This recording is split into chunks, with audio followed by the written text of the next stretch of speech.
My name is Evelyn Warner, and everything I thought I knew about my life changed suddenly one Thursday evening. Richard, my husband of 15 years, came home, but he wasn't alone. He had a young woman named Clara with him, holding onto his arm. Clara was only 23, and she looked smug, which felt strange in our home. Without any warning, Richard dropped a bombshell. He wanted a divorce. He said Clara would be living with us now, and he declared that the house belonged to her. His voice was cold, not the warmth I was used to hearing. I couldn't believe what was happening. My heart raced with disbelief and confusion. I had heard of such things, but I never thought I would be experiencing it. I stayed calm, but it was more from shock than anything else. "I can't believe you're serious," I managed to say quietly. Richard laughed, a sound that felt unfamiliar and distant to me now. "I've been thinking about this for a long time. You just didn't see it coming," he said. Clara looked at me with a look of triumph.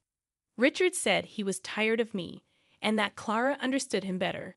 It felt like I was living in a nightmare. Richard, the man I love and the father of our child, seemed like a stranger.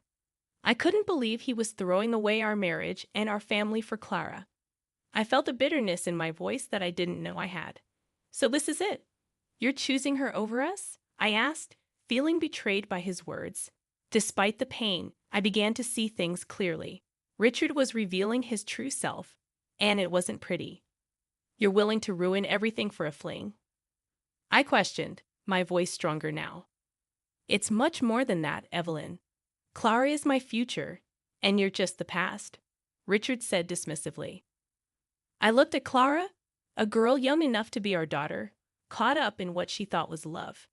But I saw it differently. It was a midlife crisis, a cruel game. "Fine," I said, the shock turning into determination. "You want a divorce? You'll get it. But remember, Richard, this house is as much mine as it is yours, and I won't give it up without a fight." As they walked past me, I felt a shiver of disgust, not just at the sight of them together, but at my own blindness. But this wasn't the end. It was a beginning of my fight for my dignity, for my child, for what was rightfully mine. In the days that followed, I was consumed by emotions. Memories of our life together were tainted by Richard's betrayal. I couldn't eat or sleep, haunted by images of him with Clara, their laughter echoing in my ears. But amidst the turmoil, a plan formed in my mind. I wouldn't let Richard get away with it. This wasn't just about the house or the marriage. It was about justice.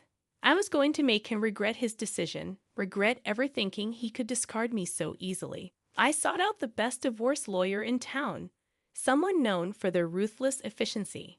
As I explained my situation to Miss Johnson, her eyes sharpened with determination. "Richard thinks he can just replace you and walk away with everything." "Not on my watch," she said. We went over the legalities, and it became clear that Richard had underestimated me. The house, which he had arrogantly promised to Clara, was partly mine by law. The land it stood on was inherited solely in my name from my father. Richard had no claim to it whatsoever. Armed with this information, I felt a surge of power for the first time since Richard's betrayal. I was going to turn the tables on him, and he wouldn't see it coming. Miss Johnson drafted the divorce papers with precision, ensuring my rights were protected. But it wasn't just about the legal battle, it was personal. Richard had hurt me deeply, and I was going to make him pay. I couldn't wait to see the look on his face when he realized the house he planned to give to his mistress was not his to give. The thought brought a small, satisfied smile to my lips. But this was only the beginning. I was determined to hit Richard where it hurt the most. His ego, his pride, his sense of self. Nothing was off limits. He had started this war, but I was going to finish it. As I signed the divorce papers, I felt a mix of sadness and determination. The life I had known was over, but a new chapter was beginning. In this chapter, I was the author, and Richard was just a cautionary tale in the story of my life. The day I filed the divorce papers marked a turning point. My heart raced with a mix of fear and excitement as I handed over the documents. This was it, the point of no return. But as I left the courthouse, I felt a weight lifting off my shoulders. I was no longer the victim in Richard's cruel game. I was now the protagonist in my own story of justice.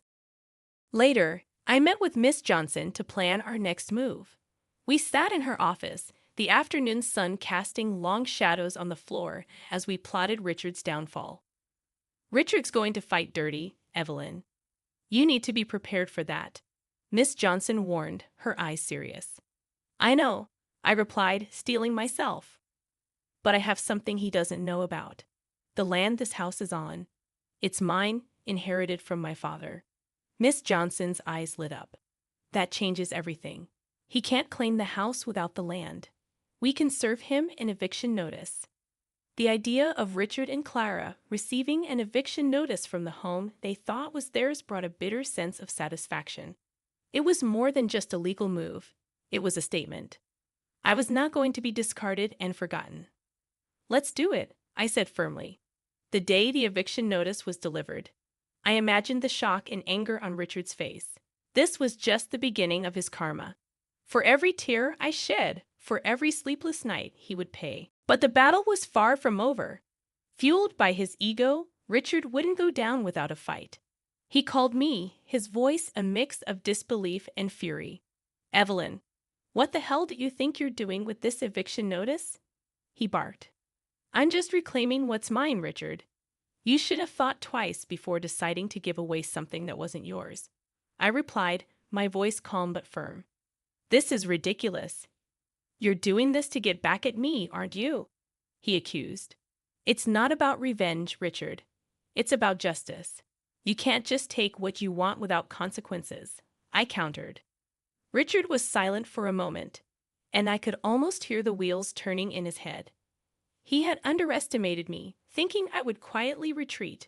But I was fighting back, and I wasn't going to stop until I got what was rightfully mine. "This isn't over, Evelyn. I'll fight this," he finally said. "Go ahead," I responded. "But remember, the law is on my side, and I'm not backing down." After hanging up, I felt a surge of power. For too long, I had let Richard dictate our lives. But now the tables were turned. I was in control, and I would not relent until justice was served. In the weeks that followed, it was a chess game of legal maneuvers and emotional confrontations.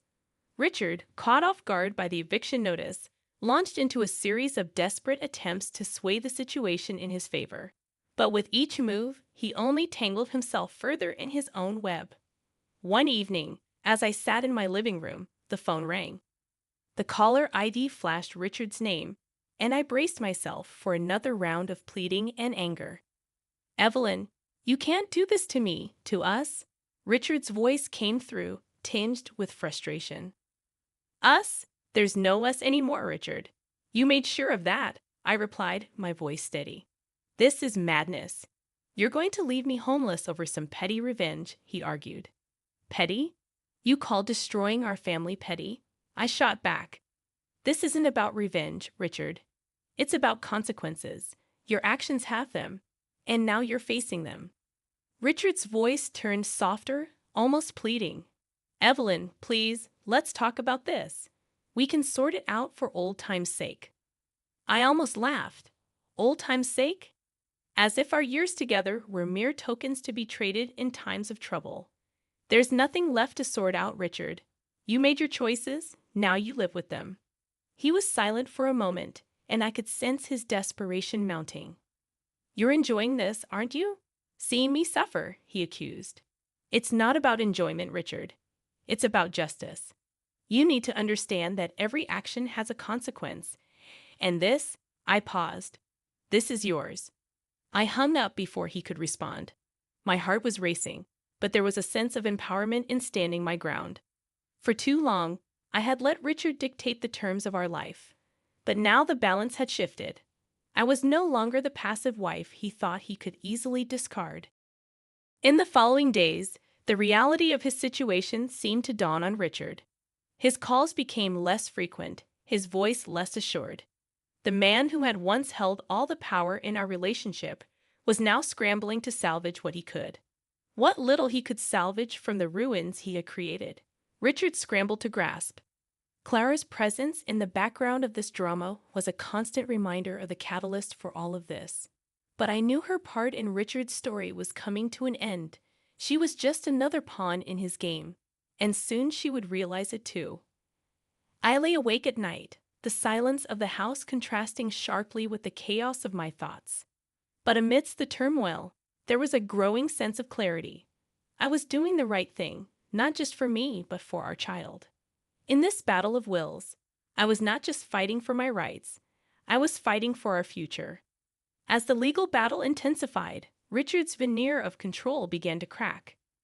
The house he had intended to give Clara was slipping through his fingers, and with it, his imagined future. His desperation became more evident with each passing day. One afternoon, as I reviewed some documents from Miss Johnson, my phone buzzed with a message from Richard. It was an invitation, or rather a plea, for a meeting. Against my better judgment, I agreed. It was time to face him, not as his wife, but as the architect of his downfall. We met at a quiet cafe, on neutral ground amidst our war. Richard looked haggard, the strain of the situation etching deep lines on his face. As he saw me, his expression shifted from relief to something darker. "Evelyn, thank you for coming. We need to sort this out," he started, his voice shaky. "Sort this out? You mean find a way for you to weasel out of the consequences?" I replied coldly. He leaned forward, his eyes searching mine.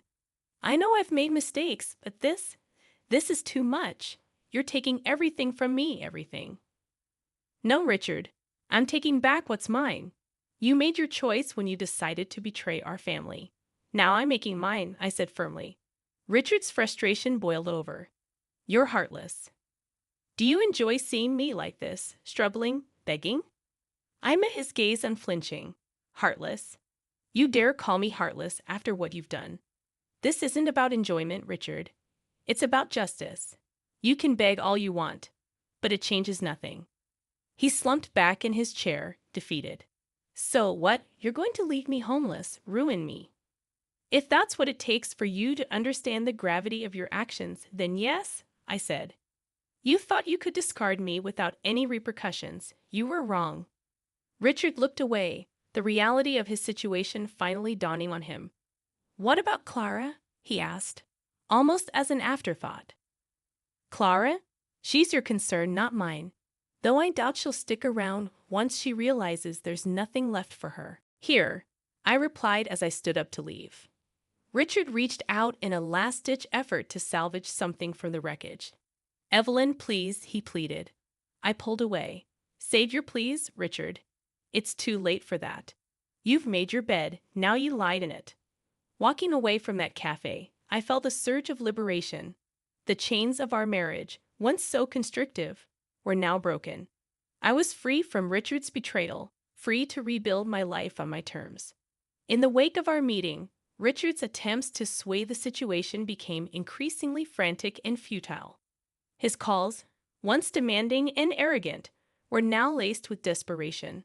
The tables had turned, and he was slowly coming to terms with the magnitude of his mistakes. One evening, as I was preparing dinner, my phone rang. The familiar jingle brought an involuntary sigh. It was Richard again. Bracing myself, I answered. "Evelyn, you can't do this. We can talk about this. There has to be another way," Richard pleaded, his voice cracking. "Another way? After everything you've done, you think there's a way out for you?" I responded, my voice laced with incredulity. "It's not just about me. Think about our child, Evelyn. This affects them too," he argued, playing what he thought was his trump card. "Our child. The same child you so easily dismissed in your plans with Clara." "No, Richard. This is about justice. This is about making sure our child knows that actions have consequences," I retorted.